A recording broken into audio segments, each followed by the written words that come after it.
නමෝ බුද්ධාය. ඒ භාග්‍යවත් අරහත් සම්මා සම්බුදුරජාණන් වහන්සේට අපගේ নমස්කාරය වේවා. ඔබේ කලන මිතුරා ශ්‍රද්ධා රූපවාහිනිය ඔස්සේ දහම් කැඩපත මහා සංඝරත්නයේ ආශිර්වාද ඇතිව අද දවසෙත් ඔබට සමීප කරමින් අපි තාම දයාවෙන් ඔබ මුණ ගැහෙනවා.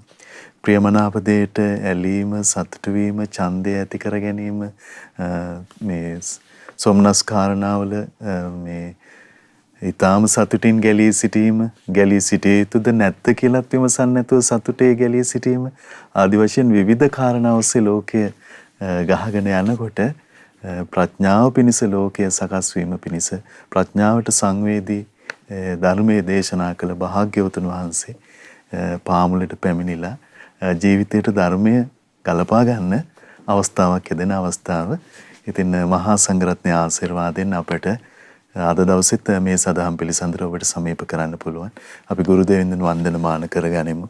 ඒ සමගම අපට අනුකම්පාවෙන්ම සදහම් පිළිසඳර පිණිස වැඩමවා වදාළ ගරුතර මහා සංඝරත්නයේ අපගේ පින්වත් ස්වාමීන් වහන්සේ දෙපා නැමද ආදර ගෞරවයෙන් පිළිගනිමු. ස්වාමීනි අපගේ নমස්කාරය වේවා. ඉතින් අද දවසෙත් අපි සිහිපත් කරගන්නම් මේ සදහම් පිළිසඳරේ සදැහැති දායකත්වයේ පිළිබඳව මීට වසර 10කට පමණ පෙර මිය පරලොව යන්නට යෙදුන ඊබට් රාජපක්ෂ මහත්මයාට පුණ්‍ය අනුමෝදනා කිරීම පිණිස මහරගම පදිංචි පින්වත් සමදරා රත්නපාල මෑණියන් ඇතුළු පින්වන්ත දූදරු මුණුබුරු මිනිබිරියන් හැමදෙනා විසින් සදැහැති දායකත්වයේ දරනවා. ඒ පින්වන්ත හැමදෙනාම සිහිපත් කොටගෙන කැටුව පින්වන්ත ඔබ හැම දිනමත් කැටුව මහා සංඝරත්නයේ පාමුල සදහම් සාකච්ඡා පවත්වන්න අපට අවස්ථාව උදා වුණා. ගරුතර මහා සංඝරත්නයේ නැවත වන්දනා කොටගෙන ආරාධනා කරගනිමු. ස්වාමීනි අපට අනුකම්පාවෙන් අද දවසෙත් අනුශාසනාවන් සිදු කරනසේක්වා. අවසරයි ස්වාමීනි. නමෝ බුද්ධාය. සියලු දෙනාටම තෙරුවන් සරණයි. නමෝ තස්ස භගවතෝ අරහතෝ සම්මා සම්බුද්දස්ස සාදු සාදු සාදු. පරම පූජනීය කල්යාණ මිත්‍ර ගුරු දේවයන් වහන්සේට අප සියලු දෙනාගේම নমස්කාරය වේවා. සාදු සාදු සාදු. ශ්‍රද්ධාවන්ත පින්වත්නි, පින්වත් මහත්මයා, එහෙමයි ස්වාමී. අපි කතා කරගෙන හිටි ව්‍යාපාද නීවරණය ගැන. එහෙයි. ඉතින් අපි දැන් මේ දේශනා දෙකක් බොහොම ලස්සන කරුණක් කතා කළා. අපි මේ නීවරණ උපදින විදිය. එහෙමයි ස්වාමීනි. ඒතර මේ නීවරණ ඔක්කොම හටගන්නේ මේ සැප විඳීම හරියට තේරුම් ගන්න නැතුව සේවනය කරන්න යමත් එක තමයි. එහෙමයි ස්වාමීනි. එහෙම නේද? අන්තිමට දේශනාවේ අන්තිම හරය වුණේ එතන තමයි. එහෙයි ස්වාමීනි. දුක් විඳීම හරියට තේරුම් ගන්න නැතු මේ දුක් විඳීම සේවනය කරනකොට කුසල් වැඩෙනවද අකුසල් වැඩෙනවද කියලා තේරුම් ගන්න නැතුව සේවනය කරන්න කියන තමයි අපිට මේ අර්බුදය ඇති වෙලා තියෙන්නේ. එහෙමයි ස්වාමීනි. ඉතින් මේ සියලු ලෝක සත්‍යයට සම්පූර්ණ මේ ලෝකයේ සමාජයේ මේ සමාජගත වෙච්ච සෑම අර්බුදයකටම එතකොට හේතුව අපිට හොඳට පැහැදිලි. එහෙමයි. හිතේ හටගන්න සැප විඳීම මේකෙන් අකුසල් උපදිනවද කුසල් උපදිනවද කියලා තේරුම් ගන්න නැතුව සේවනය කරන්න කියලා. එහෙමයි ස්වාමීනි. මේ මුසපත් වෙලා සේවනය කිරීමත් එක්ක තමයි මේ කොම හටගන්නේ එතකොට. එහෙයි. එතන මේ අර්බුදේ අපි නිවන්න ගන්නවට වඩා ඉස්සෙල්ලා මහන්සි ගන්න අර්බුදේ තේරුම් ගන්නවා කියන එක. එහෙමයි.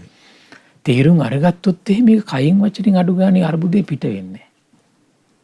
මේ ජීවිතේ අඩු ගානේ කයයි වචනය එතකොට නිවා ගන්න අවබෝධයෙන් කයයි වචනය සංවර කරගෙන නිවා ගන්න කෙනෙක් බවට පත් වෙනවා. එහෙමයි.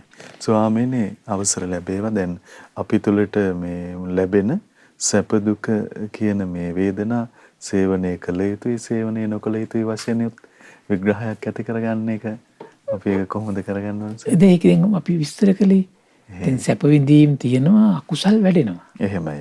අපි හිතමු සතුට විඳිනකොට ඉතින් ආසාවල් පෝෂණය වෙනවා. එහෙමයි.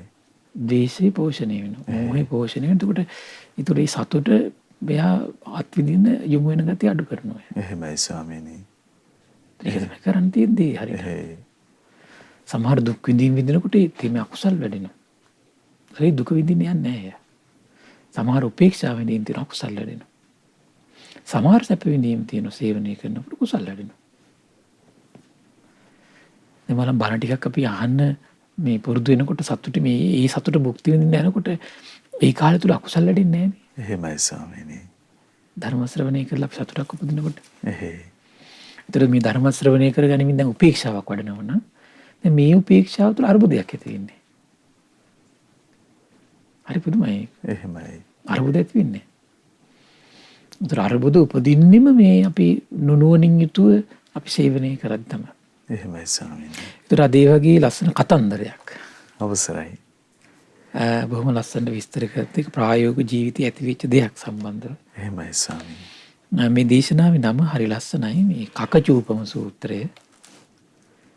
ඒ දවස්වල බුදුරජාණන් වහන්සේ වැඩ සිටි සවැත් නුවර ජේතවනයේ අනිපිරිසුතුමාගේ ආරාමයේ. ඒ කාලේ මෝලීය පග්ගුණයන් වහන්සේ භික්ෂුණීන් සමග පමණට වඩා එකතු වෙලා ඉන්නවා. මෝලීය පග්ගුණ කියන භික්ෂුණීන් වහන්සේ. පමණට වඩා භික්ෂුන් වහන්සේ පමණට වඩා භික්ෂුණීන් වහන්සේලාත් එක්ක එකතු වෙලා ඉන්නවා. එතකොට මෝලීය පග්ගුණයන් වහන්සේ භික්ෂුණීන් සමග පමණට වඩා එකතු වෙලා කල් ගෙවනකොට යම් මේකින් යම් කිසි මොන බලන්න ඇතිවෙච්ච අරුබුදේ. මේ අරුබුදේ ඇති වෙන පටන් ගත්ත විදිය ඇති වෙන පටන් ගත්ත විදිහ පමණට වඩා එකතු වෙලා ඉන්න ගිහිල්ලා වෙච්ච වැඩක් මේක. දැන් පමණට වඩා ඊටකොට මේ වින්දනේ විඳින්න ගියාට පස්සේ මොකද වෙන්නේ? අන්න පපඤ්ඤ සංඥා සංක වැළඳ ගන්න පටන් ගන්නවා. එහෙමයි ස්වාමීනි. ත්‍රියයගෙනම තමයි හිතේ පහළ වෙන්නේ ඔක්කොම. ඒකත් එක මොකද වෙන්නේ? විතරක ඇති වෙනවා. ත්‍රියයගෙනම තමයි විතරක ඇති වෙන්නේ. ඒකත් එක මොකද වෙන්නේ? ඡන්දයක් ඇති වෙන පටන් ගන්නවා ඒ කට්ටියට. ඒකත් එක මොකද වෙන්නේ? ගන්න ඊට පස්සේ ප්‍රිය භව ඇති වෙනවා ඊට පස්සේ. ඒ කට්ටියත් එක්ක ඉන්නකොට සතුටුයි අනේ එහෙම නැතුණා දුකයි. ඒකත් එක මොකද වෙන්නේ? ඕන්නේ ඊර්ෂ්‍යාවයි මසුරුකමයි ඇති වෙන පටන් ගන්නවා. ඒකත් එක මොකද වෙන්නේ? ඕන්න බැන ගන්නවා. දැන් මෙතන ඒ අරුබුදේ ලස්සනට ඇතිලා තියෙනවා මෙතන. එහෙමයි. මෝලීය පග්ගුණයන් වහන්සේ භික්ෂුණීන් සමග පමණට වඩා එකතු වෙලා කල් ගෙවනකොට යම් මේකේ යම් කිසි භික්ෂුවක් ඒ භික්ෂුණීන් ඉදිරියේ මෝලීය පග්ගුණ භික්ෂුණන් වහන්සේ හට ඒ ගැන දොස් කිව්වොත් එහෙම ඇයි ඔබ වහන්සේ නිතර එකතු වෙලා ඉන්නේ කියලා මෝලීය පග්ගුණ භික්ෂුන් හතර ඕන් කේන්ති යන පටන් ගත්තා. එහෙමයි ස්වාමීනි. අන්න අරුබුදේ ඇති වුණා. නොහතුරු වෙන්න පටන් ගත්තා. රණ්ඩු අල්ලන්න ගත්තා කියන. යම් විදියකින් යම් කිසි භික්ෂුවක් ඒ භික්ෂුණිය ඉදිරියේ ආයුෂ්මත් මෝලීය පගුණ භික්ෂුවට දොස් කිව්වොත් එහෙම මොකද වෙන්නේ? ඒ භික්ෂුණීන්ට ඕන් කේන්ති යන්න ගන්නවා කියනද? එහෙමයි ස්වාමීනි. දෙගොල්ලෝ කේන්ති යනවාද? නොහතුරුනා කියනවා රණ්ඩු අල්ලන්න ගත්ත කියනවා. ඕන් ওই විදියට මෝලීය පගුණ භික්ෂුව ඒ භික්ෂුණීන් සමග බොහෝම එකතු වෙලා හිටිය කියනවා. ඉච්චරට එකතු වෙලා කුළුපඟයි. එහෙමයි. එතන මේ එකතු වීම නෙවෙයි මෙතන ගොඩක් ප්‍රශ්න වෙන්නේ මොකද්ද? ඕනවට වඩා එකතු වීම. එකත් එක තමයි අරුබුදේ හට ගන්න පටන් ගන්න. එහෙමයි. අර තියෙන ඇයි හොඳයි දැන් සාමාන්‍යයෙන් කියන්නේ ඕනවට වඩා දැන් අප සාමාන්‍ය ගෙවල් වල කියන ඕනට රහිනා වුණා කියන උන් අදාළන්න තමයි කියලා කියන්නේ. එහෙයි ස්වාමීනි. ඒතර ඒකත් එක්කම අනිත් පැත්තට ප්‍රශ්නයක් හට ගන්න පුළුවන් ඒකේ. ඕනම දෙයක් තියෙනවා ඒක. අනවශ්‍ය විදියට අපි බාහිර ලෝකේ දේවල් එක්ක අපි අනවශ්‍ය විදිහේ හිතවත්කමක් දක්වන්න යනකොට ඊට පස්සේ අරුබුදයක් හට ගන්නවා එතනින්. අනවශ්‍ය විදිහ අරුබුදයක්. ස්වාමීනි ඊට පස්සේ එක්තරා භික්ෂුවක් බුදුරජාණන් වහන්සේ ගාවට ගියා. ගිහිල්ලා භාග්‍යතුන් වහන්සේට වන්දනා කරලා පැත්තකින් වාඩි වුණා. පැත්තකින් වාඩි වුණේ භික්ෂුව භාග්‍යතුන් වහන්සේට කියනවා ස්වාමීනි ආයුෂ්මත් මෝලීය පග්ගුණ භික්ෂුව භික්ෂුණීන් සමග පමණට වඩා වණී ස්වාමීනි එකතු වෙලා ඉන්නවා. ඉතින් ස්වාමීනි ආයුෂ්මත් මෝලීය පග්ගුණ භික්ෂුව භික්ෂුණීන් සමග පමණට වඩා එකතු වෙලා සිටීම ගැන හදිසියෙන්වත් යම් විදියකින් යම් කිසි භික්ෂුවක් ඒ භික්ෂුණිය ඉදිරියේ මෝලීය පග්ගුණ භික්ෂුවට දොස් කිව්වොත් එහෙම අනේ ස්වාමීනි මෝලීය පග්ගුණ භික්ෂුවට කේන්ති යනවනේ කිව්වා. එහෙමයි ස්වාමීනි. නොහසුරුසුත් ඇති වෙනවා රණ්ඩු අල්ලනවා. යම් විදියකින් යම් කිසි භික්ෂුවක් ඒ භික්ෂුණීන් ඉදිරියේ මෝලීය පග්ගුණ භික්ෂුවට දොස් කිව්වොත් එහෙම අර භික්ෂුණීන්ට ස්වාමීනි කේන්ති යනවා කිව්වා. නොසතුටු සිත් ඇති කරගන්නකෝ රණ්ඩු අල්ලනකෝ ස්වාමිනී ආයුෂ්මත් මෝලීයේ පග්ගුණ භික්ෂුව භික්ෂුණීන් සමග බොහෝම එකතු වෙලා කල් ගෙවන්නේ ওই විදියටයි කියලා කිව්වා. එහෙමයි. දැන් ඔය හිමනේ ළමයි වුණත් මට සමහර මම දෙමව්පිය මාත් එක්ක කියලා තියෙනවා. ළමයි ඕනට මොබයිල් ෆෝන් එකත් එක්ක ඕනවට වඩා ඒක ගියාට පස්සේ ඊට පස්සේ අර්බුදයක්ලු. ඊට පස්සේ එකකින් ගේම් වලටයි චැට් වලටයි පෙළපුණාට පස්සේ මොකද වෙන්නේ? එතන තමයි අර්බුදය හටගන්නේ. දැන් මේක අවශ්‍යතාව සපුර ගැනීමට වඩා තියෙන්නේ මේක දැන් අර සීමාව ඉක්මව ආස්වාදයක් ලබන්න යන එක නේ අර්බුද හට ගන්න හේතු වෙන්නේ මේක. එහෙමයි. මේ ඕනම දෙයක හිමනේ ස්වභාවය. ඒතර සීමාව ඉක්මවා. ඒතර මේ දැන් අපි තුන් ගෙදර ఉన్న සැමී අනවශ්‍ය විදිහේ සීමාව ඉක්මවා වෙන ස්ත්‍රීන් ඇසුරු කරන්න ගියොත් ඒ අර්බුද. ගෙදර ඉන්න බිරිඳ අනවශ්‍ය විදිහේ බාහිර ලෝකෙ පිරිමින් එකතු වෙලා අල්ලාප සල්ලාප දෙන ගියොත් ඒ අනිවාර්යෙන් අර්බුද. එහෙමයි. මේ දහමට අනුව ඒක සත්‍යයක්. එහෙයි ස්වාමී. දරුවනත් එහෙමයි. අනවශ්‍ය විදිහේ යාළු මිත්‍රාදීන් එක කුළුපංකම් දක්වන්න ගියොත් එහෙම අර්බුද. ඒකට මෙතන කුළුපංකව දැක්වීම නෙමෙයි අර්බුදේ අනවශ්‍ය විදිහට කරන්න ගියාට පස්සේ මේක නුනුවණින් තොරව. එහෙමයි. බුදුරජාණන් දේශනා කරන දැන් ඔය පිරිහෙන කරුණු විදිහට කියද්දි කියනවා නින්දේ වුණත් අනවශ්‍ය විදිහට ඇලෙන්න ගැලෙන්න ගියාට පස්සේ භික්ෂු පිරිහෙනවා කියන. එහෙමයි. කටයුතු වල වුණත් අනවශ්‍ය විදිහට ඇලෙන්න ගැලෙන්න ගියාට පස්සේ භික්ෂු පිරිහෙනවා කියන. ඇයි අනවශ්‍ය විදිහට ඇලෙනකොට මොකද වෙන්නේ? කටයුත්තම හිතේ වැරෙව පිළිරෙව දෙන්නේ. එහෙමයි ස්වාමී. නින්ද ඇලෙනකොට මොකද වෙන්නේ? නින්ද තමයි වැරෙව පිළිරෙව දෙන්නේ. ඒක කොයි වෙලාවෙත් එයාගේ ජීවිතයේ තියෙන අපේ තීන මිද්ද නිවර්ණ කතා කරද්දී මම බොහෝ දේශනා හොයාගත්තා. විශාල අර්බුද ගොඩක් හට ගන්න හැටි විස්තර කරනවා ඒක. එහෙමයි. වැඩ කටයුතු තුලත් එහෙම. ඊට පස්සේ විස්තර කරනවා භික්ෂුව වුණත් ගිහි අය සමග වේවා පැවිදි අය සමග වේවා අනවශ්‍ය විදියේ නිරන්තරයෙන් ඇසුරට ගියොත් එහෙම භික්ෂු පිරිනනවා කියලා. එහෙමයි.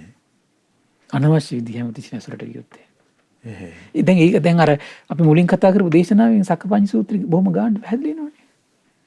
ඒ වින්දනයක් නේ අපි සේවනය කරන්නේ ඇත්තට. එහෙමයි ස්වාමීනි. ඒතර මේ වින්දනේ අනවශ්‍ය විදිහට සේවය කරනකොට මොකද වෙන්නේ? පපංච සංඥා සංක වැළඳ ගන්නවා අධ්‍යාත්මය. එහෙමයි. ඒතර ඒක හිතෙන් නැති කරගන්න බැරුණාට පස්සේ තමයි ඊට හදිසියෙන් දැන් ළමයි දැන් ෆෝන් පාවිච්චි කරලා ටෙලිවිෂන් බලලා ගෙදර දෙමව්පියෝ ටෙලිවිෂන් ඕෆ් කරන්න ගියොත් එහෙම මොකද වෙන්නේ? ගහ ගන්න දෙමව්පියොත් එක්ක. සමහරට මොබයිල් ෆෝන් එක ගත්තොත් එහෙම ආයෙ දෙන්නේ නැහැ කිව්වොත් එහෙම මොකද වෙන්නේ? ඊට පස්සේ දෙමව්පියොත් එක්ක ගහ ගන්නවා මේ ළමයි ඊට පස්සේ. අද සොසයිට් කරගන්න මට්ටමකටපත් වෙලා තියෙනවා මොබයිල් ෆෝන් එක දුන්නේ නැහැ කියලා. ගමන් බිමන් යන්න දුන්නේ නැහැ කියලා. යාළු මිතුරු ඇසුරු කරන්න දුන්නේ නැහැ කියලා. වීදි ගානේ සැරිසරන්න දුන්නේ නැහැ කියලා. එහෙමයි මේ ස්වාමී. ඔක්කොටම හේතුව මොකද්ද? මුසපත් වෙලා අනවශ්‍ය විදිහේ තෘප්තියක් ලබන්න ගිහිල්ලා වෙන වෙච්ච කමයි. දැන් මේ භික්ෂුවටත් ඒකම වුණා. එහෙමයි. අනවශ්‍ය විදිහට භික්ෂුණීන් වහන්සේලාත් ඒක කුළුපංකම් දක්වන්න ගිහිල්ලා නැති මහා අර්බුද ගොඩක් හටගත්තා. දැන් අද මේක තියෙන ලොකු අර්බුදයක් නේ. මොකද මේක කයිවාරුවේම සතුරු වෙන ලෝකයක් නේ තියෙන්නේ මම අර කිව්වේ. ඒතර මේ chat එකට එක නැත්තම් කතාවට කතාව නැත්තම් මේ කෝල් එකට කෝල් එක නැත්තම් අනවශ්‍ය විදිහේ chat කරන්න ගිහිල්ලා කතා කරන්න ගිහිල්ලා මේ Facebook YouTube පරහා ඉන්න ගිහිල්ලා අනවශ්‍ය විදිහේ අර්බුද ගොඩක් හට ගන්නවා. ඒවත් එක අර පපංච ඒ සංඥා ටික ආත්‍යාපේ නැවත වැළඳ ගන්නවා ඊට පස්සේ. එහෙමයි. නැවත වැළඳ ගන්නකොට මොකද වෙන්නේ? ඊට පස්සේ විතර්ක තමයි ඒ මුල් වෙලා විතර්ක තමයි ඇති. නින්ද වැඩි කෙනා නින්ද සම්බන්ධ විතර්ක. එහෙමයි. පිරිස් සමග තුලා ඉන්නවා ඒ සම්බන්ධ විතර්ක. වැඩ කටයුතු සම්බන්ධව නිතර ඉඳලා ඉන්නවා ඒ සම්බන්ධ විතර්ක ඊට පස්සේ. ඒතර විතර්කම වලින් බහුල විතර්ක බහුලයි කියන්නේ ඡන්දේ බහුලයි කියන එක. එහෙමයි. ඡන්දේ බහුලයි කියලා කියන්නේ ඕන ප්‍රිය බව බහුලයි ඒකට. ප්‍රිය බව බහුලයි කියන්නේ මොකද? ඊර්ෂ්‍යාව මස්සුකම් බහුලයි. අර ලිමිට් එක තේරුම් ගන්න ඕන හැමතිස්සෙම මේකේ. එහෙමයි. ඒතර මේක තමයි වැදගත් බව. ඒක තමයි වැදගත් බව. ඒතර පිරිස අතර හිටියත් ඊට පස්සේ නුනුවණ හැමතිස්සෙම නුවණ විමසමි. දැන් මේ දේවල් මේකෙන් ලබන සතුට අනිත්‍යයි. ඇත්තනේ. අපි දැන් මොබයිල් ෆෝන් එකක් ගත්තත් ඒකාකාරී බව නැති කරන අටේට විස්තර ටිකක් හොයනවා. නමුත් ඒ සතුට අනිත්‍යයිනේ. එහෙයි ස්වාමීනි. නමුත් ඒක පණිවිඩයක් විදිහට අපි දෙන්නේ නැහැ නේ සාමාන්‍යයෙන්. අරක පාවිච්චි කරනවා හතර විඳිනවා අතහැරලා දානවා. ඊට පස්සේ ආයෙර අර හිතේ ස්වභාවය තමයි අර සතුටක් ඇති වුණාද සතුට ඇති වෙච්ච සංඥාව ආයෙත් එනවා ඊට පස්සේ. එහෙමයි. ඒක හිතට පණිවිඩය දෙන්නේ නෑ යා මේක අනිත්‍යයි කියලා. ඒ අනිත්‍යයි කියලා පණිවිඩය දෙදලා ඉන්න කෙනාට තියෙන වාසනාව තමයි අරක හිතට ආවත් ආයි පාවිච්චි කරන්න කියලා අයට අත්හැර ගන්න පුළුවන් එයාට. ඒක ආයෙත් කරන්න ගියත් ආයෙත් උක අනිත්‍ය නේ කියලා. එහෙමයි ස්වාමීනි. ඒක පාලනය කරන්න පුළුවන් එයාට. ඒ පාලනය කිරීමේ කුසලතාවය තමයි වටිනම කුසලතාවය. බාහිර ලෝක දේවල් පාලනයකින් යුතුව සංයමයකින් යුතුව පරිහරණය කරන්න එයා දක්ෂ වෙනවා එතකොට එයා. ඒකම එයාගේ දියුණුවට හේතු වෙනවා. මොකද මේ දැන් බාහිර ලෝකේ අපි ජීවත් වෙනකොට දැන් සමහරට ඒ දේවල් නැතුව දැන් වාහනයන් අද නැති මට්ටමටපත් බැරිව මට්ටමටපත් වෙලා නේද? එහෙමයි ස්වාමීනි. දැන් පිට රටක නම් ඊමේල් ඇඩ්‍රස් එකක් නැහැ කියලා කියන්නේ ඒකේ ජීවිතේට ඒක ලොකු අරුබුදයක් එක. අතප්පයක් නැති වුණා වගේ. මොබයිල් ෆෝන් එකක් නැති වුණා කියන්නේ අතප්පයක් නැති වුණා වගේ පිට රටක. ඊළඟට වාහනයක් නැති වුණා කියලා කියන්නේ අතප්පයක් නැති වුණා වගේ පිට රටක. එහෙමයි. දැන් ලංකාවේ මේ මට්ටමට ගොඩක් පත් වෙලා තියෙන එක. ඉතින් කැම්බීම වේවා, ඇඳුම් පැළඳුම් වේවා, ගෙවල් දොරවල් වේවා, යාන වාහන වේවා, මේ වගේ හැමතිස්සෙම ආස්වාදනීය බවම අපි සිහි කර කර මේ වගේ මුලා වෙලා ඉන්න ගියොත් එහෙම එතකොට මේ හිත වැළඳ ගන්නෙත් ඌවමයි ඊට පස්සේ. එහෙමයි. බුද්ධ ආදී උතුමන් වහන්සේනම පවාවද සමහර අවස්ථාවලදී දැකලා තියෙනවා මේ කලින් කලට මේ සියලු දෙනාම අතහැරලා විවේක සොයකට යනවා. භාග්‍යතුන් වහන්සේ පවා. එහෙමයි. හරි බුදුමයි ඒක. එහෙයි ස්වාමීනි. ඒ කියන්නේ නිරන්තරයෙන් රහතන් වහන්සේට පවා මේ ලාභ සත්කාර මේ ජීවිතයේ සෝය පිණිස බාධා කරයි කියනවා. මේ ජීවිතේ සෝය නැති කරනවා කියනවා.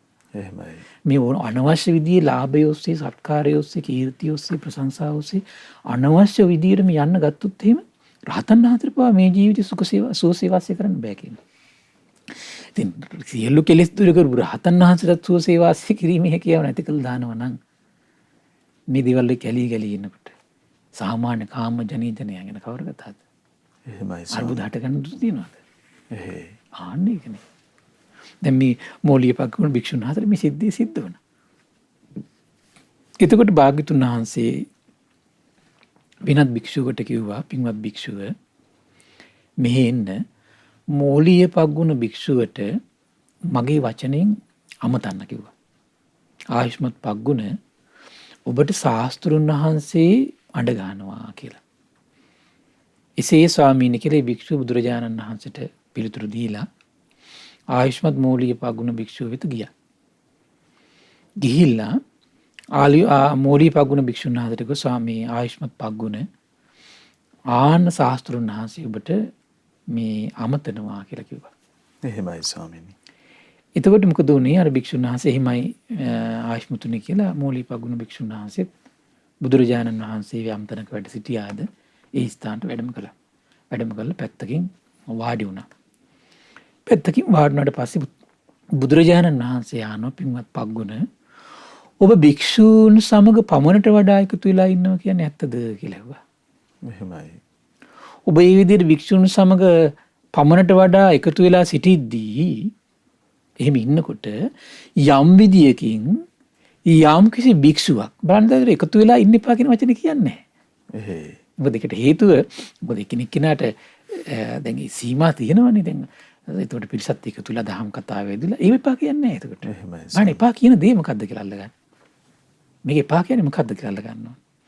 ඔබ මේ විදිහට භික්ෂුණීන් සමග පමණට වඩා එකතු වෙලා සිටිද්දී යම් විදියකින් යම් කිසි භික්ෂුවක් අර භික්ෂුණීන් ඉදිරියේ ඔබට දොස් කිව්වොත් ඔබට කේන්ති යනවා කියන්නේ ඇත්තද කියලා ඇහුවා. එහෙමයි. නොසතුරු සිත් ඇති කර ගන්නවා කියන්නේ ඇත්තද කියලා ඇහුවා. රණ්ඩු අල්ලනවා කියන්නේ ඇත්තද කියලා ඇහුවා. එහෙමයි ස්වාමීනි කිව්වා. පිළිගත්ත භික්ෂුන් වහන්සේ. එහෙමයි. යම් විදියකින් යම් කිසි භික්ෂුවක් අර භික්ෂුණීන් ඉදිරියේ ඔබට දොස් කිව්වොත් එහෙම ඒ භික්ෂුණීන්ටත් කේන්ති යනවා කියන්නේ ඇත්තද කියලා ඇහුවා. නොසතුරු සිත් ඇති කර ගන්නවා කියන්නේ ඇත්තද කියලා ඇහුවා. රණ්ඩු අල්ලනවා කියන්නේ ඇත්තද කියලා ඇහුවා. එහෙමයි ස්වාමීනි කිව්වා. පග්ගුණ ඔබ එතකොට භික්ෂුණීන් සමග පමණට වඩා එකතු වෙලා ඉන්නවා මේ එකතු වෙලා ඉන්නවායි කියන්නේ ඇත්තද නේද කියලා ඇහුවා. එහෙමයි ස්වාමීනි කිව්වා. එහෙමයි. පින්වත් පග්ගුණ ඔබ ගිහි ජීවිතයේ අතහැරලා ශ්‍රද්ධාවෙන් පැවිදි වෙච්ච කෙනෙක් නේද කියලා ඉස්සෙල්ලාම සෝවන් සිහිපත් කෙරේවා. ඔන්න අරුබුදයක් හට ගන්නකොට අපේ හිතට දෙන්න පුළුවන් එක පණිවිඩයක් මේක. එහෙමයි. පැවිදි කෙනෙක් නම් එහෙම හිතන්න ඕන, ගිහි කෙනෙක් නම් හිතන්න ඕන අනේ මම භාග්‍යවත් අරහත් සම්බුදුරජාණන් වහන්සේ සරණ ගියපු තෙරුවන් සරණ ගියපු කෙනෙක් නේද මම කියන පණිවිඩය ඉස්සෙල්ලා හිතට ගන්නවා. එහෙමයි. අනේ එහෙමයි ස්වාමීනි කිව්වා. ඉතින් පින්වත් පග්ගුණ ශ්‍රද්ධාවෙන් ගිහිගේ අතහැරලා සසුන්ගත වෙච්ච කුල පුත්‍රයෙක් වෙන ඔබට භික්ෂුණීන් සමග පමණට වඩා එකතු වෙලා ඉන්නවා කියන ගැළපෙන දෙයක් නෙමෙයි කිව්වා. පමණට වඩා එකතු වෙලා ඉන්න එක. එහෙමයි. ගැළපෙන දෙයක් නෙමෙයි කිව්වා. ඒ නිසා පින්වත් පග්ගුණ යම් විදියකින් යම් කිසි කෙනෙක් ඔබ ඉදිරියේ ඒ භික්ෂුණීන්ට දොස් කිව්වොත් පින්වත් පග්ගුණ ඔබ තුළ ඒ භික්ෂුණීන් ගැන යම් කිසි බැඳීමක් හෝ බැඳීම් සහිත සිතිවිලි ඇති වුණොත් ඒව දුරු කර දමන්න ඕනේ කිව්වා. අන්න දුරු කරන්න ඕන දෙයක් කිව්වා. එහෙමයි ස්වාමිනේ. අතනදි කිව්වේ ගැළපෙන්නේ නැහැ කියලා කිව්වා. පමණට වඩා එකතුලා ඉන්න එක. ඒතර දුරු කරන්න මහන්සි ගන්නවක මන්ද හැමතිස්සෙම. හදිසියෙන් දැන් කවුරුරි කෙනෙක් දෙක නිතර අපි එකතුලා ඉන්නකොට කුලපංග වුණාට පස්සේ හිතේ ස්වභාවයක් තමයි ඒ කෙනාට දොසක් කියනකොට අපේ හිත කිපෙන්න ගන්නවා ඊට පස්සේ. අන්න එක තමයි ඊට පස්සේ නැති කරන්න ඕන. එතන තමයි අරුබුදේ හට ගන්න තැන. ඒක වෙන්නේ කුමක් නිසාද? අර දොසක් කියනකොට ඒකත් එක්කත් හිත ඊට පස්සේ බැඳීම් සහගත ඇති වෙනවා ඊට පස්සේ. යම් බැඳීමක් හෝ බැඳීම් සහගත සිතුවිලි ඇති වුණොත් ඒක දුරු කරන්න ඕන පින්වත් පග්ගුණ ඔබ ඒ ගැන ওই විදියටයි හික්මෙන්න ඕන. මොකද්ද? මගේ සිත විනාශ කරගන්නේ නෑ මම කියලා. එහෙමයි. මගේ හිත වෙනස් කරගන්නේ මම. කියන්නේ මගේ හිත වෙනස් කරගන්න කියන්නේ මොකද්ද? කවුරු දොස් කිව්වත් මගේ හිතේ කිපීමක් ඇති වෙන්න දෙන්නේ නැහැ. එහෙමයි. මම පාපී වචන කියන්නේ නෑ මම කියලා. ඒ කියන්නේ පාපී වචනත් කියලා තියෙනවා. එහෙමයි ස්වාමී. අර වගේ අවස්ථාවල සමහර භික්ෂුන් වහන්සේලා ඇවිල්ලා සිහිය උපදිනකොට සමහර මූලික පග්ගුණ භික්ෂුන් වහන්සේ අනිත් පැත්තට ගෙන්ස් එකට කියනවා සමහර ටික ටික. එහෙමයි. අරුබුද හට ගන්නවා සමහරලාට. ඒ ස්වාමීනි. එතකොට එහෙම කරගන්න එපා කිව්වා. ඒ කිරාසේ කාල මේ මගේ හිත වෙනස් කරගන්නේ මම පාපී වචන කියන්නේ නෑ කියලා හික්මෙන්න කිව්වා. හිතානුකම්පියව මං ඉන්නවා කියලා හික්මෙන්න කිව්වා. ද්වේෂයෙන් තොරව මෛත්‍රියෙන් මං ඉන්නවා කියලා හික්මෙන්න කිව්වා. පින්වත් පග්ගුණ ඔබ ওই විදියටයි හික්මෙන්න ඕන කිව්වා. හරි ලස්සනයි නේද? එහෙමයි ස්වාමීනි. ඒත් බලන්න අපි තේරුම් ගන්න ඕන කාරණාවක් විතර මේ දරුවෝ වේවා දෙමව්පියෝ වේවා. ඒතර අපි පමණට වඩා ඕනම දෙයක් එකතු වෙලා ඉන්නකොට ඒ දේ අපේ ජීවිතෙන් අතහරවන්න හදනකොට හිතේ ස්වභාවය තමයි තරහ යනවා, නුරුස්සන ගතියක් ඇති වෙනවා, කේන්ති යනවා, අනිත් පැත්තට බනින්න හිතෙනවා. එහෙමයි. ඒකට අපි පාලනය කරන්න ඕන. මොකද නොගැලපෙන දෙයක් නම් අපි සීමා කරගන්නේ පළවෙනි කාරණේ. ගොඩක් බහුල වශයෙන් කෙලෙස් හට ගන්නවා පළවෙනි කාරණේ මොකද්ද? සීමා කරගන්නවා. දෙවෙනි එක මොකද්ද? දෙවෙනි එක තමයි ඒ වගේ අර්බුදකාරී වචන තමන්ගේ පිට වෙන හතරකට තමන්ම තේරුම් ගන්න ඕනේ. දැන් මගේ හිතේ මේක සිද්ධ වෙලා තියෙන්නේ මෙතන මේ කෙලෙස් සහගත බැඳීමක් ඇති වෙලා.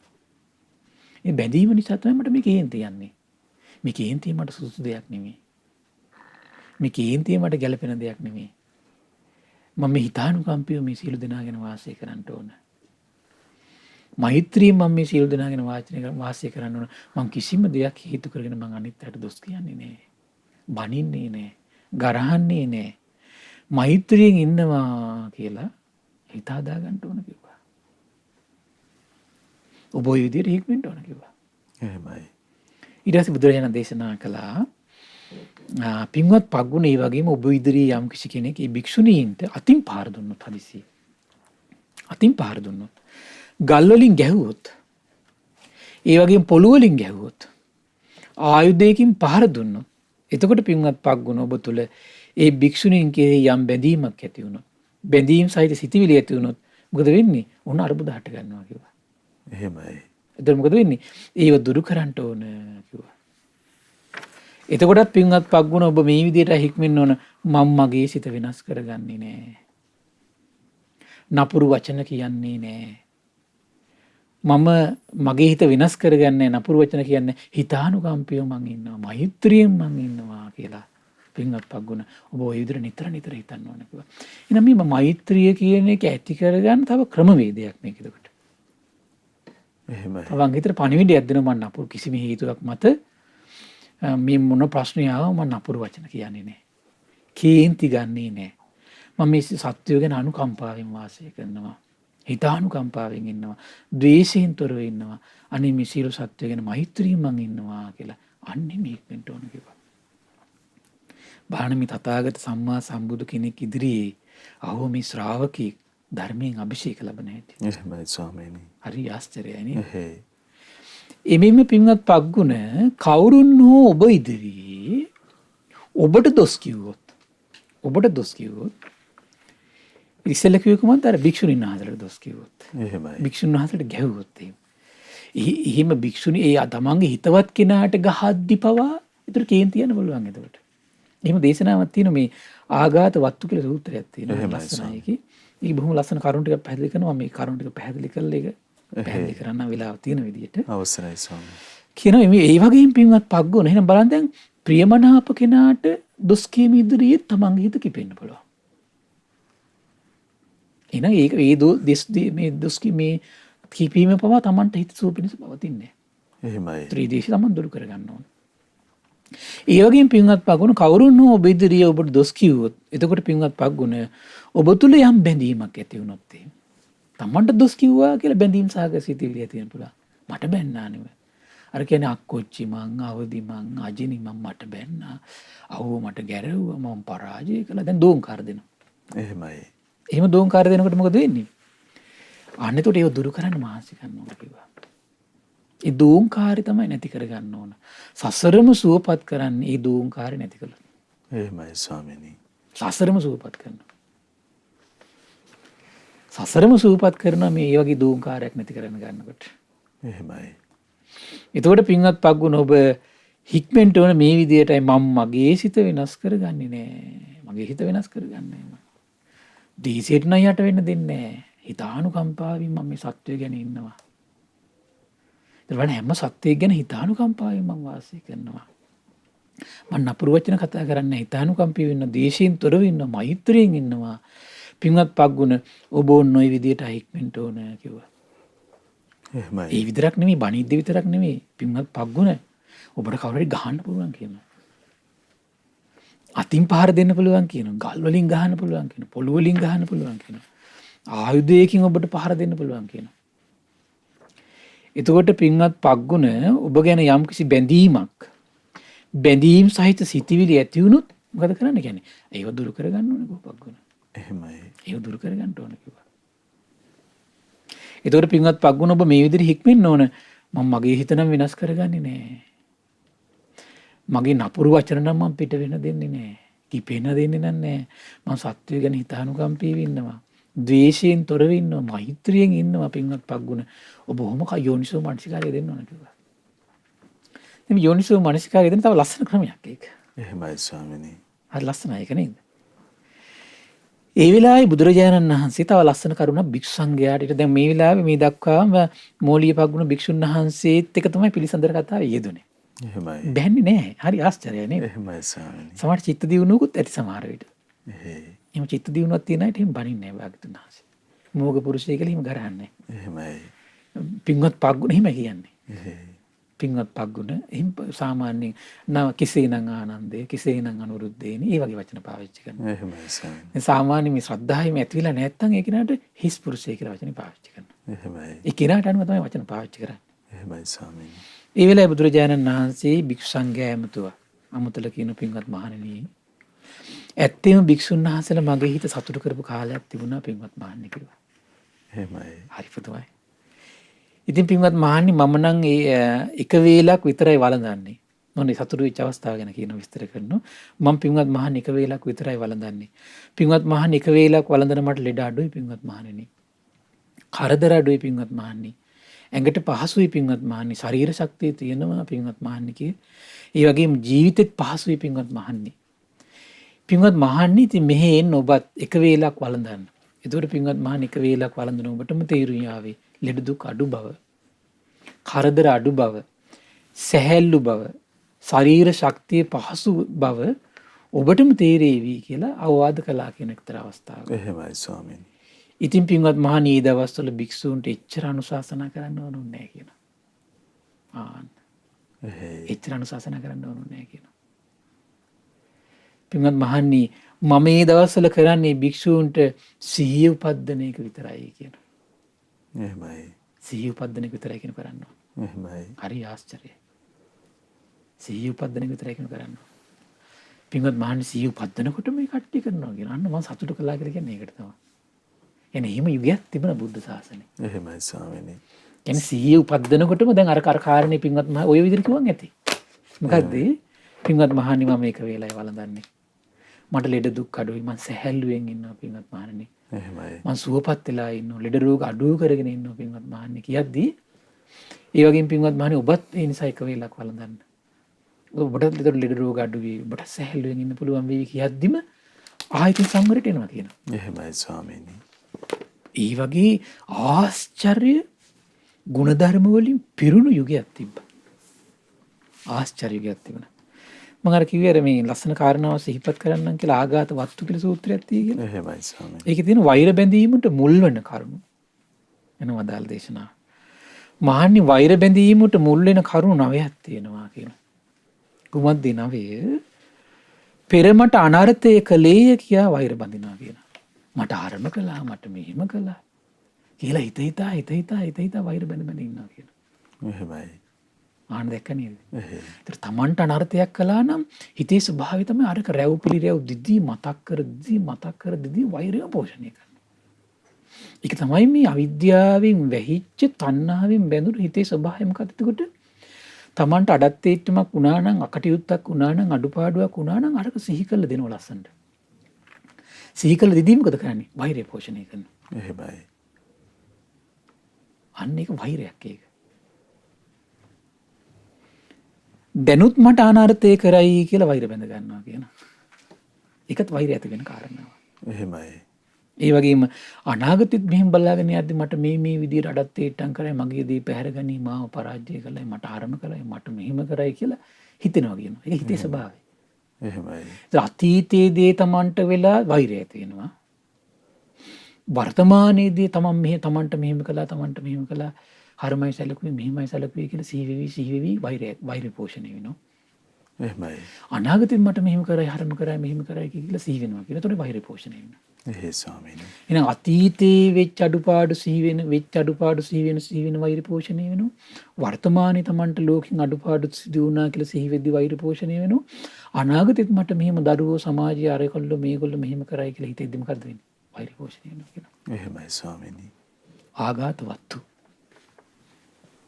එහෙනම් හොඳට අපි තේරුම් ගන්න ඕනේ මේ ද්වේෂය කියන එක උපදින මූල බීජ මෙතන. මොකද්ද? අතීතයේ තමන්ට වෙච්ච බාහිර ලෝකෙන් වේවා සමාජයෙන් වේවා කෙනෙක්ගෙන් වේවා සිදුවෙච්ච අඩුපාඩු සිහි වෙනවා කියන්නේ වෛරය තමයි පෝෂණය වෙන්න පටන් ගන්න. ඒ සයික්මන්ට් එක නැති කර ගන්න ඕනේ. එහෙමයි. ඒත් එහෙම කියන අනිත් පැත්තට මෙහෙම හිතන්න කියනවා. ආගත පටි වෙනින් කියලා ඊළඟ සූත්‍රයක් තියෙනවා. හරි ලස්සනයි. එහෙයි ස්වාමීනි. පෙරමට අනර්ථය කලේය කියලා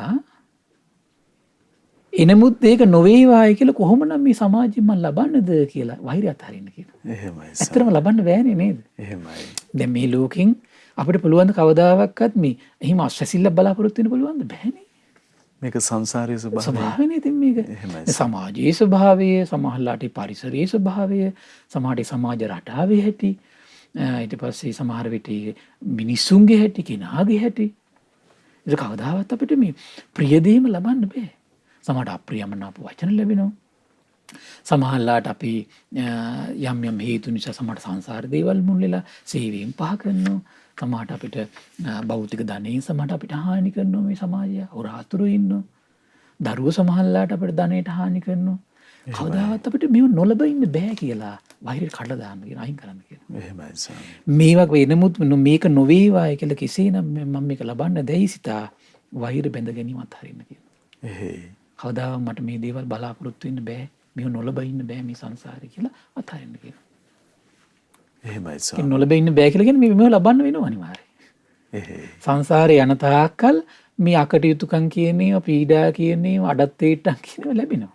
එවැනි අරුබුද සහිත ස්ථානයක් නිරන්තරයෙන් සංසාරයේ කියන එක ඒ ස්වභාවයක්. එහෙමයි දැන් ස්වාමී. බලන්නක බෝසතාණන් වහන්සේ මේ දෙව් මිනිස් ලෝකයා සසර දුකින් ඈතර කරවන අදහසින් ඒ වගේ උදාාර අරමුණකින් එද්දී අතපය කපපු අවස්ථා කකුල් කපපු අවස්ථා නැද්ද? එහෙමයි ස්වාමීනි. වෛර බැඳලා තමන්ගේ ධනෙට හානි කරපු අවස්ථා නැද්ද? තියෙනවනේ. සම්බුදු වෙලා ඉඳිද්දී වෛර බැඳලා හානි කරපු අවස්ථා තියෙති මේක ලෝකෙ හැටෙන්නේ එතකොට මේ. එහෙමයි ස්වාමීනි. එහෙනම් ධනෙ පැහැර නොගෙන ගනී කියලා අපිට මේ සංසාරේ බලාපොරොත්තු වෙන්න බෑ. බලය පැහැර නොගෙන ගනී කියලා මේ සංසාරේ බලාපොරොත්තු වෙන්න බෑ.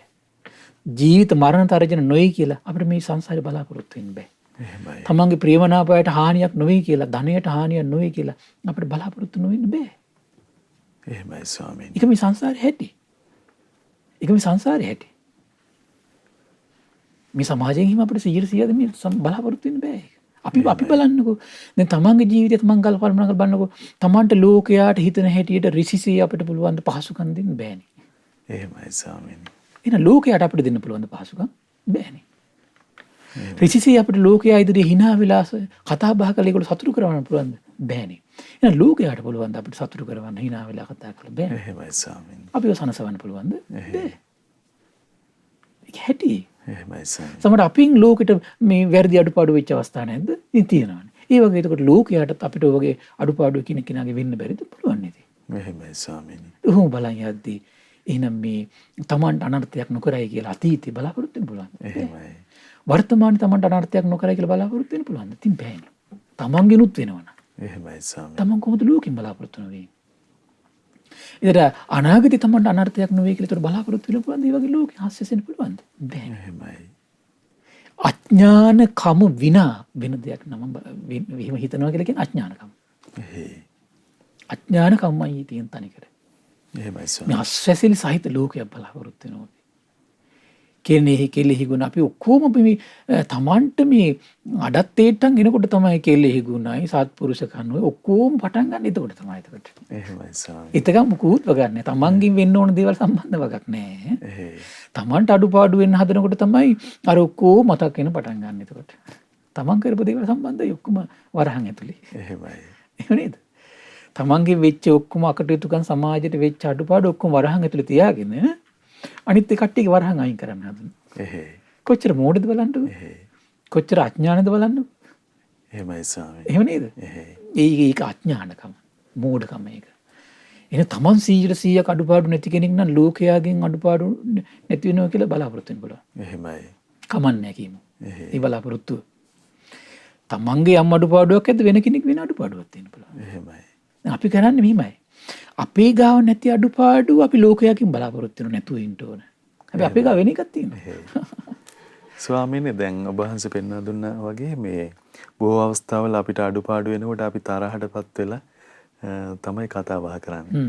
නමුත් අපි දිහාටම හැරිලා මම නම් ඒ අඩුපාඩු මගහරගත්තු කෙනෙක් බවට පත් වෙන්න ඕන කියලා. ඉතින්ට වෙන්න ඕන අපි. එහෙමයි ස්වාමී. තමන් හැමතිස්සෙම කරන්නේ තමන්ගේ අඩුපාඩුව මේ වහගෙන තමන්ගේ හොඳ ඉස්සරහින් තියාගෙන ඒ හොඳ අනික් කට්ටියකින් බලාපොරොත්තු වෙනවා. එහෙමයි ස්වාමී. හැබැයි තමන්ගේ අඩුපාඩුව තව කෙනෙක්ට දුන්නොත් ඒක ගණන් ගන්නෑ.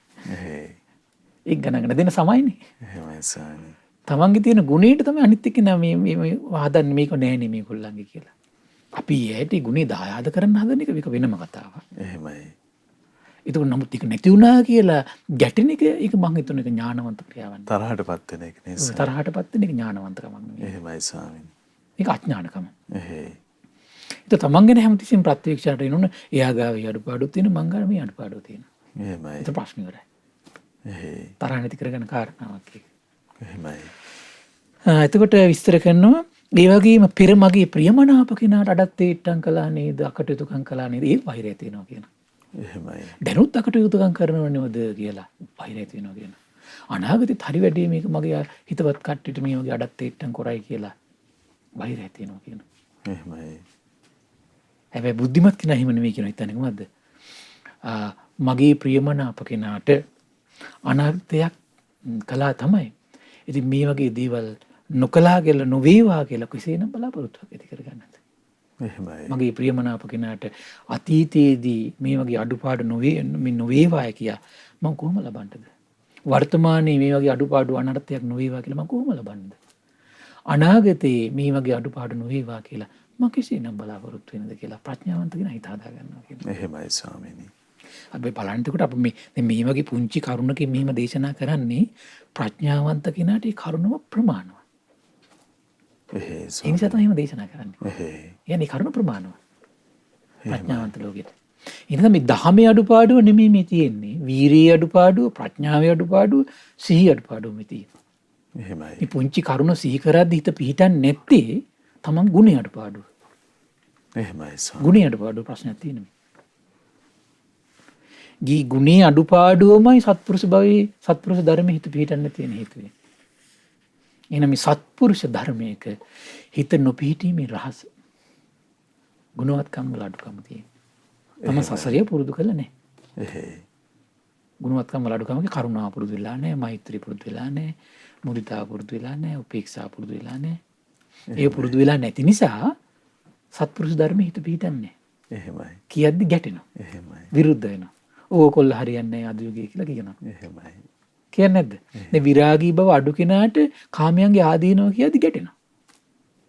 ඒක විරාගී භවයේ අඩුකම තියෙන්නේ. විරාගී භවයේ අඩුකම තියෙන්නේ. එහෙමයි. මේ කාමයේ තුල ඉන්න කෙනෙක් පවා විරාගී චරිතයක් නම් කාමයේ ගැන කියද්දී එයා කල්පනා කරනවා මේ කාරණේ ඇත්ත නේද? අනබානේ සත්පුරුෂ බවට එන හැටි. අර කාමයේ මුසපත් වෙච්ච කෙනාට හිතෙන්නේ මට බැන්නා, මට ගැහුවා, මට ගැරෙව්වා, මට තමයි හින්ට් එක පාස් කළේ. සංගයත් එක්ක ගැටුණු බුදුරජාණන් වහන්සේත් එක්ක ගිරිච්ච කට්ටිය හිටියද මාගන්දිය එහෙම. ගිරිච්ච කට්ටිය හිටියේ ඒ කාලේ. හොඳට මතක තියාගන්න මෛත්‍රී අඩුව තියෙන කෙනාට ද්වේෂය ගැන කියනකොට එයාට කේන්ති යනවා. එහෙම නෙමෙයි මෛත්‍රියක් තියෙන යනවා ගුණයක් තියෙනවා නම් එයාට සතර බ්‍රහ්ම පිරණ යම් ප්‍රමාණයක වැඩිලා තියෙන්නේ. අරක කියනකොට එයාට නෝනේ විමසීමට එනවා. එහෙමයි ස්වාමීනි. ඒක තමයි මේ ගුණේ වැඩිච්ච කෙනාට සත්පුරුෂ ධර්ම පිළිපදිනවා කියන්නේ ඒක. ඔන්න කාර්ය හොඳට මතක තියාගන්න ගුණේ වැඩිච්ච කෙනාට සත්පුරුෂ ධර්ම පිළිපදිනවා කියලා කියන්නේ ඔන්න ඕකට. එහෙමයි ස්වාමීනි. ඒ කියන්නේ අර විරාගී චරිතයට කාමයන්ගේ ආදීන එයා කාමයේ තුල ඉන්න කෙනෙක් සමහර විට. කාමයන්ගේ ආදීනවා කියනවා. මේක සත්‍යයි කියලා හිතනවා. දැන් විසාකා මල්ලිකාව ළමයි 20 කුස දාගෙන ගෙදර හිටපු කෙනෙක්. ධර්මයේ කියද්දි ධර්මෙත් එක්ක ගැටුන්නේ නැහැ. මේක සත්‍යයි නේ කියලා හිතුන්නේ හැමතිස්සෙම. එහෙමයි. බිම්බිසාරයතුම අනේ පිටිසිතුම ඒ කාලේ ගොඩාක් තව උපාසිකා උපාසක හිටිය. කවදාවත් ධර්මෙත් එක්ක ගැටලා නැහැ. ඇයි? ගුණයක් තිබුණා. ගුණේ තියෙන කෙනාට ඒතකොට හැමතිස්සෙම හිතෙන්නේ මේක සත්‍යයක් කියලා දැනට එනවා. එහෙමයි. ආන්න එකයි. එහෙනම් මේ ඒ කාරණේ ආයෙ තේරුම් ගන්න මොකද ගුණයක් තියෙන කෙනාට සත්පුරුෂ ධර්මයේ පිහිටනවා කියන්නේ මොකක්ද කියන කාරණේ මෙන්න මේකෙන් තේරුම් ගන්න පුළුවන්. ගුණයක් තියෙන කෙනා සත්පුරුෂ ධර්මයේ පිහිටනවා. ඒ වගේම විස්තර කරනවා මෙහිමත් ගැටෙනවා කියන හරි පුදුමයි. මොකද්ද? පෙර මගේ අප්‍රියමනාප කෙනාට උදව් කළා නේද කියලා ඒත් ගැටෙනවා කියන වෛර ඇති කරනවා කියන. එහෙමයි ස්වාමීනි. දැනුත් තාම මගේ මේ වෛරක්කාරයට මෙවුන් උදව් කරනවා නේ කියලා ගැටෙනවා කියන. එහෙමයි. අනාගතයේත් මගේ මේ වෛරක්කාරයට උදව් කරයි අප්‍රියමනාප කෙනාට උදව් කරයි කියලා ගැටෙනවා කියන. ගැටීම ඇති වෙන ක්‍රමෙ පුදුම අසත්පුරුෂයි නේද? එහෙමයි ස්වාමීනි. Tamanට ප්‍රිය නැත්තම් කෙනෙක් ඒ කෙනාට උදව් කරනකොට ඒකටත් ගැටෙනවා. එහෙයි. පුදුම හිතා ගන්න බෑ මේ හිතේ වෛරය. එහෙමයි ස්වාමීනි. ඉතින් මෙහිම හිතක් තියෙන කෙනෙක් කෙසේනම් මේ ධර්මයට එන්නද? කෙසේනම් මේ ධර්මයට පහදින්නද? අඩු ගානේ පහද ගන්නවත් බැරි වෙනෝනේ. මේ සූත්‍ර දේශනාවට පවාද ගරහන පිරිසක් බිහි වෙලා ඉන්නව නේද? ඕක කියලා හරියන්නේ නැහැ කියලා. අභිධර්මයේ කියන්න ඕන කියලා. කවුද කියන්නේ ඔය? මෙන්න මෙහිම කට්ටිය. එහෙමයි ස්වාමීනි. ගුණයක් නැති කට්ටිය. ඇයි බුද්ධ දේශනා පුරාවට තියෙන මේවනේ ඉතින් මේ. අර ගුණයක් නැති කෙනා ඒකට සත්පුරුෂ ධර්මයේ හිත පිහිටන්නේ නැහැ. අර වෙන අපබ්‍රංශයක් ගැන වර්ණනා කරනවා. එහෙමයි. ඌ හරියන්නේ අරකයි මේකයි කියන්නේ. එහෙමයි. ස්වාමීනි ලෝකයේ පිළිබඳ නොඇසූ විරු මේ උදාාර ශ්‍රී සද්ධර්මයේ ඒකනේ බලන්නකො නේද? මේක කොච්චර නමස්කාර කරන්න ඕනද භාග්‍යතුන් වහන්සේගේ මේ උත්තරීතර ශ්‍රේෂ්ඨ පරම පිවිතුරු මේ සම්බුද්ධත්වනේ මේ තියෙන්නේ. එහෙමයි ස්වාමීනි. මේ සම්බුද්ධත්ව මේක කියෝ මේ සම්බුද්ධත්වනේ නමස්කාර කරන්න ඕනේ. එතකොට සීක ධර්ම වැඩෙන්නේ. එහෙමයි. සීක ධර්ම නිකන් වැඩෙන්නේ නැහැ නේ. ඊළඟට කල්පනා කරන්න කියනවා එහෙම කෙනා වෛරය දුරු කරන්න කොහොමද? ඉතින් මගේ අප්‍රියමනාප කෙනාට අනර්ථය කළේ මේ අර්ථය කළේ කියලා කෙසේනම් ඒව නොලබයින්ටද? එහෙමයි ස්වාමීනි. කවදාවත් බෑ මේ ලෝකෙ බලාපොරොත්තු වෙන්නේ ඒක. එහෙයි. කල්පනා කරන්න කියනවා මගේ අප්‍රියමනාප කෙනාට උදව් කළේ එනමුත් මේක කෙසේ නොලබන්නටද? එහෙමයි. සමාජයෙන් ලබන්න බෑ ඒක. එහෙයි. සාමාන්‍ය බලන්න දැන් ඔන්න ලංකා යුද්ධයක් තිබුණා. ඉතින් මේ යුද්ධෙට අපි නෝ දැන් මේ ප්‍රතිවාදී පිරිසට ආයුධ සැපෙව කට්ටිය. අපි නොලබින්න පුළුවන්ද? අපේ අප්‍රියමනාප කට්ටිය. එහෙමයි ස්වාමීනි. හැබැයි ඒ කට්ටිය බිස්නසයක් විදිහට කොහෙන් හරි දැන් මේ දේශපාලන ක්‍රමවේද තුල වේවා මේ වර්තමාන සමාජ ක්‍රමවේද තුල වේවා හැම තිස්සෙම අසත්පුරුෂයට සපෝට් කරන්න පිරිසක් ඉන්නවා. සත්පුරුෂයට සපෝට් කරන්න පිරිසක් තාම ඉන්නවා. ඒක ලෝකේ හැටි. එහෙමයි ස්වාමීනි. ඒ කාලේ අරහත් සම්මා සම්බුදුරජාණන් වහන්සේ දෙතිස් මහා පුරුෂ ලක්ෂණ දරාගෙන ස්වර්ණ වර්ණ දේහයක් දරාගෙන නික්ලේශී වූ තමන්ගේ ශ්‍රාවක සංඝ පිරිසකුත් ඉදිද්දී මෙවන් මේ ස්වාක්ඛාත සම්දිට්ඨික ධර්ම ප්‍රවර්තනය කරද්දී දෙව්බඹුන් පැහැදිලා ඉදිද්දී නිගණ්ඨනාථ පුත්ත කියලා කෙනෙක් හිටියා. එහෙමයි ස්වාමීනි. ඒක නොලබ ඉන්න බෑ ඒක. සමාජයේ හැටි. එහෙමයි. මේ ලෝකේ හැම මේ සමාජගත වෙන අදහසක් එකම එකතු වෙන 10 දෙනෙක් හරි ඉන්නවා. ඒක නොලබ ඉන්න බෑ. ඒක මේ සමාජයේ හැටි. ඒකනේ කියන්නේ ප්‍රඥාවන්තයට එකතු වෙනවා, අඥානයට එකතු වෙනවා, මෝඩයට එකතු වෙනවා. ඒ හැම ධාතු ස්වභාවය යුතු කොටස් මේ ලෝකේ ඉන්නවා. ඒතර මොකද වෙන්නේ? අර හැම ස්වභාවයටම සපෝට් කරන අනුග්‍රහ කරන පිළිසින්. හරි සුන්දරයි ඒ කාරණේ නේද මේ දේශي දුරු කරගන්න. එහෙනම් මේ බලන්න ලස්සන පරයය 9ක් මෙතන කියන්නේ. එහෙමයි ස්වාමීනි. තමන්ට අතීතය අනර්ථය කළා වර්තමානයේ අනර්ථය කරනවා අනාගතේ කරයි කියලා වෛර බඳ ගන්නවා කියනවා. එතකොට හිතන්න කියන මොකද්ද? ඉතින් මට අනර්ථයක් නොකරාවේ කියලා කෙසේනම් ලබන්නද? එහෙමයි. මගේ ප්‍රියමනාප කෙනාට අතීතෙත් අනර්ථය කළා වර්තමානයේත් අනර්ථය කරනවා අනාගතෙත් අනර්ථය කරයි කියලා වෛරය ඇති වෙනවා කියනවා. ඒතකොට වෛරය කියන ඇති වෙන්නේ හිතද්දි. ඒතකොට හිතන්න කියන මොකද්ද? ඉතින් ප්‍රියමනාප කෙනාට උනත් අනර්ථයක් නොකරාවේ කියලා මේ සමාජයෙන් කෙසේනම් බලාපොරොත්තු වෙන්නද? එහෙමයි ස්වාමීනි. වෛර දුරු කරනවා. ඒක උපේක්ෂාවට ගන්න ක්‍රමයක් මේ. එහෙයි. ඊළඟට හිතනවා කියන මගේ අප්‍රියමනාප කෙනාට මෙව උදව් කළා නේද? එහෙමනේ හිතෙන්නේ. එහෙමයි. හැබැයි වෛරය ඇති වෙන ක්‍රමයක් ඒක. එහෙම හිතනවා කියනවා. වෛරය ඇති වෙන ක්‍රමයක්. අනාගතෙත් උදව් කරයි වර්තමානෙත් උදව් කරයි. ඒතර හිතන්න කියනවා අප්‍රියමනාප කෙනාට උදව් නොකරාවි කියලා කෙසේනම් මේ සමාජයෙන් බලාපොරොත්තු වෙන්නද කියලා වෛරය දුරු කරගන්නට කියනවා. එහෙමයි ස්වාමීනි. හරි ආශ්චර්යයි. ඒතර බුදුරජාණන් දේශනා කළේ ඒකයි පින්වත් මහණෙනි. දැන් ඒතර මේ අවවාද කළා භාගතුන දේශනා කළා පින්වත් මහණෙනි මගේ හිත සතුටු කරපු කාලයක් තිබුණා මේ වික්ෂුන් වහන්සේලා. මොකක්ද සතුටු කරපු කාලේ? මම යම් විදියක අවවාදයක් කරනවාද ඒකේ විදියටම පිළිපදින කාලයක් තිබුණා කියනවා. ඒක ලස්සන උපමාවක් කියලා. පින්වත් මහණෙනි මේ වගේ දෙයක්. තනිතලා බිමක 4 මං හන්දි අශ්වරථයක් තියෙනවා. ඒ අශ්වරථයේ හොඳින් හික්මුණු ශ්‍රේෂ්ඨ අශ්වයන් යොදවලා ඉන්නේ. ශ්‍රේෂ්ඨ අශ්වය හැබැයි ආචාර්ය වර්ගයේ. ගමනට හොඳට සූදානම් කරලා තියෙන්නේ. අශ්ව කෙවිතත් සූදානම් කරලා තියෙන්නේ. ඉතින් ඔතනට එනවා අශ්වයන් দমনය කරගෙන ගමනට යන්න පුළුවන් දක්ෂ ආචාර්යවරයෙක් කෙනෙක්. හැබැයි යත් දක්ෂ කෙනෙක්. එහෙමයි. ඒතර අශ්වයොත් දක්ෂයි ආජානීයයි මේ ඒ වගේම ආචාර්යවරයෙක් දක්ෂ කෙනෙක්. ඌ ඒ අශ්ව කරත්තෙන් නගිනවා වම් අතින් රැහැම්පට අල්ල ගන්නවා වම් අතින්. දකුණු අතින් කෙවිත ගන්නවා කියනවා. තමයි යන්න කැමති ඕනම තැනකට ඒ අශ්වරථය හසුරුවගෙන යනවා කියනවා. උඩත් තාඩන පීඩ නැහැ කියනවා. ඇයි? එහෙමයි ස්වාමීනි. සමහර අශ්වයෝ ඉන්නවා කියන කෙවිත අතට ගත්තක මන් දන්නවා කියනවා. මම මොකද කරන්න ඕන කියලා. ඒ වගේ දක්ෂ අශ්වයෝ. කෙවිත අතේ තියාගන්න විතරයි ඒක. එහෙමයි ස්වාමීනි. එච්චර දක්ෂ බුද්ධිමත් ප්‍රඥාවන්ත කියද්දි වහා සංවේගයට පත් කරන තීරෙන හිත පිහිටවන්න පුළුවන් දමණය වෙන යුගයක් තිබුණා. සත්පුරුෂ ජනී ජනයා පිරිවැරු යුගයක් තිබුණා. එහෙමයි ස්වාමීනි. අද ඒක සලකුණු විතරයි තියෙන්නේ. අද යුගෙහිම සලකුණු විතරයි තියෙන්නේ. මේ පිරිවැරු යුගයක් නෑ අද. එහෙමයි. ඒක තමයි අද යුගයේ තියෙන ස්වභාවය. අද පිරුවන් සරණේ පිහිටලා පොඩි හිත පහදවා ගැනීමක් වාසය කරන්න පුළුවන් සාමාන්‍ය ප්‍රමාණය බහුල පිරිසක් ඉන්නේ එහෙම තමයි අද ගොඩක්. එහෙමයි ස්වාමීනි. අරක මේ තමන්ගේ ජීවිතයේක මේ සිඳ බිඳගෙන යන ගමනක් හැකියාවක් අද නැහැ. ඒ කියන ඒ කාලේ භික්ෂුන් ඕන් ඔය වගේ කියන පින්වත් මහන්නේ මම භික්ෂුන්ට හැමතිස්සෙම අනුශාසනා කරන්න ඕනේ නැහැ කියන. මම මේ භික්ෂුන්ට කරන්නේ සිහිය උපද්දන එක විතරයි කියන. එහෙමයි. එහෙම යුගයක් තිබුණා කියන. ඒ නිසා පින්වත් මහණේ ඔබ අකුසල් දුරු කරන්න ඕන පින්වත් මහණෙනි. මේ බුද්ධ ශාසනයක අසිරිය විදහා දක්වන ලස්සන දහම් පරයය. එහෙමයි. අහෝ මේ සියලු දෙනා මේ දහම් දායාද දෙන කට්ටිය මේ දෙව් මිනිස් ලෝකයට මේ බුද්ධ ශාසනයක අසිරිය ඇති කළ පහදවනවා කියලා කියන්නේ. එයාගේ චිත්ත සංතානවල ශාසනයේ මේ ස්ථීරව පිහිටන කරන අනුග්‍රහයක් මේ. එහෙමයි. සසරේ කරන්න කල්ප ගානකටත් අපිට මේ දෙව් මිනිස් ලෝකයට කරන්න බැරි වෙච්ච අනුග්‍රහයක් මේ. දෙව් මිනිස් ලෝකයට සසරේ අපිට මේ අනුග්‍රහය හොඳට කරන්න බැරි වෙච්ච නිසා තමයි මේ යුගෙත් අපිට මේක හිත පිහිටන්නේ නැත්තේ. එතෙන්ට අපි ඉන්නවා. එහෙමයි. එහෙනම් ඒ උපකාර මේ ජීවිතේ කරන්න ඕන අපි නැවත නැවත. Tamanට මේ දුෂ්කර දේ බුද්ධ ශාසනයක ස්ථිරව පිහිටලා තෙරුවන් සරණේ මනාකොට ස්ථිරව පිහිටන්න තමන්ට බැරි නම් තමන් කරන්න ඕන මොකද්ද? අනිත් අය ඒක සමාදන් කරවන්න ඕන නැවත නැවත නැවත නැවත. ඒතර තමන්ටත් ඒ ගුණේ පිහිටලා වාසය කරන්න ඒ පින අනිවාර්යෙන් අනුග්‍රහ කරනවා.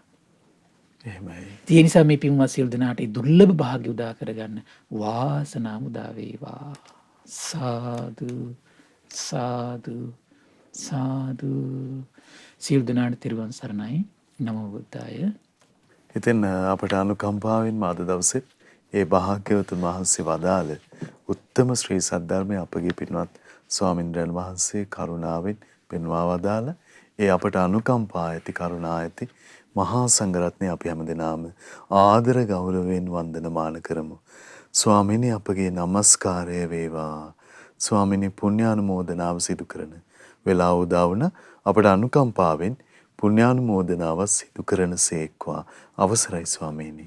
පින්වත්නි, අද දින දහම් කැඩපත ධර්ම දේශනාව සඳහා අනුග්‍රහය දරන්නේ මීට වසර 10කට පෙර මිය පරලෝකීය ඊබට් රාජපක්ෂ පින්වත් මහත්මයාට පින් අනුමෝදන් කිරීම පිණිස මහරගම් පදිංචි පින්වත් සමදරා රත්නපාල මෑණියන් ඇතුළු දූදරු මුණුපුරු මිනිපිරියන් එක රාශී වෙලා ඉතින් මේ රැස් කරගත් උදාර පුණ්‍ය සම්පත්තිය ගටිකාර බ්‍රහ්මරාජයා, සාම්පති බ්‍රහ්මරාජයා, සනන් කුමාර බ්‍රහ්මරාජයා, සක්දෙවිඳුන්, සතරවරන් රජදරුවන්, සිම්පත් දෙවිවරු, ඉෂ්ඨකාමී දෙවිවරු, ප්‍රදේශ භාර පළාත් භාර දෙවිවරු, ලෝකපාලක දෙවිවරු, ගෞතම බුද්ධ ශාසනීත කැමසියල් දෙවිවරු මේ පින් අනුමෝදන් වේවා.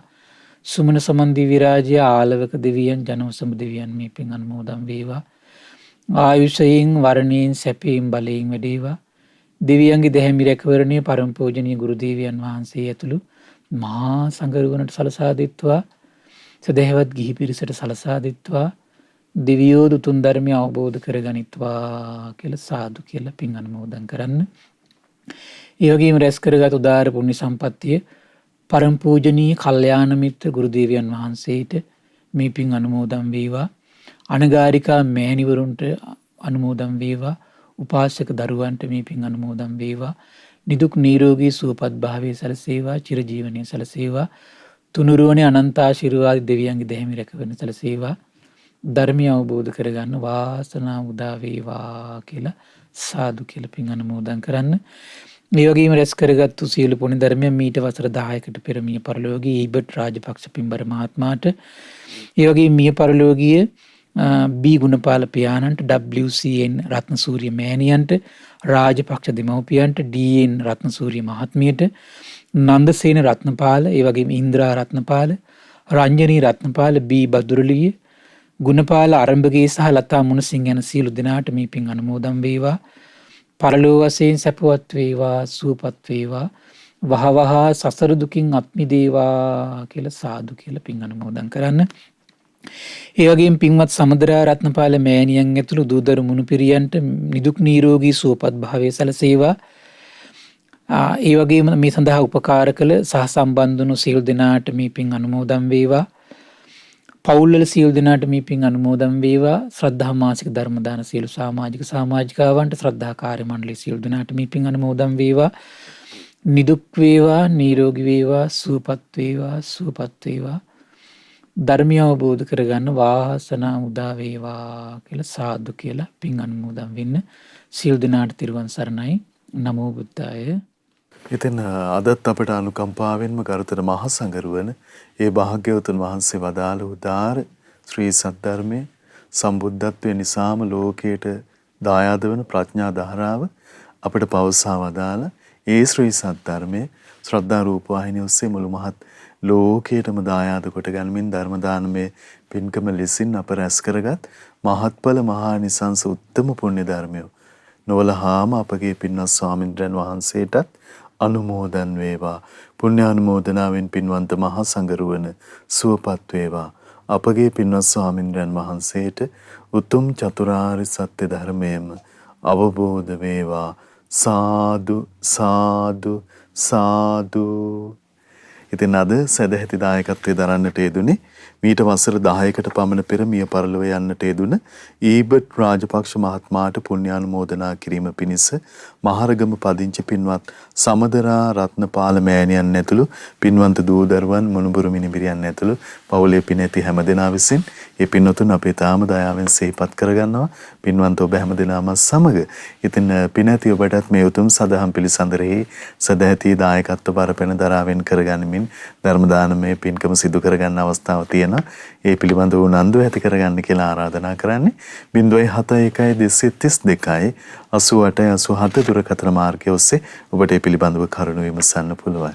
ඉතින් මේ එක්තරා විදිහකට ආපදා සම්පන්න කාලවකවානුවක් ලෝකයට මාතෘ භූමියට පැමිණලා තියෙන අවකාශයක තමයි නව වර්ෂය උදා වුනේ. කොහේ හැටි කොහොම වුණත් භාග්‍යවතුන් වහන්සේ පාමුලට පැමිණ තුනුරුවන පාමුලට පැමිණ ඒ උදාර ආලෝකයේ ජීවිතවලට උදා කරගන්න ඔබට වාසනාව ලැබේවා කියලා අපි ප්‍රාර්ථනා කරගන්නවා. මහා සංඝරත්නයේ ආශිර්වාදයෙන් අපි නැවත ඔබ මුණ ගැහෙන්නම්. හැම දිනාටම සම්මා සම්බුදු සරණයි. නමෝ බුද්ධාය. මෙවැනි වටිනා ධර්මදේශනා ශ්‍රවණය කිරීමට ශ්‍රද්ධා ඩේලි YouTube චැනලය සබස්ක්‍රයිබ් කරන්න.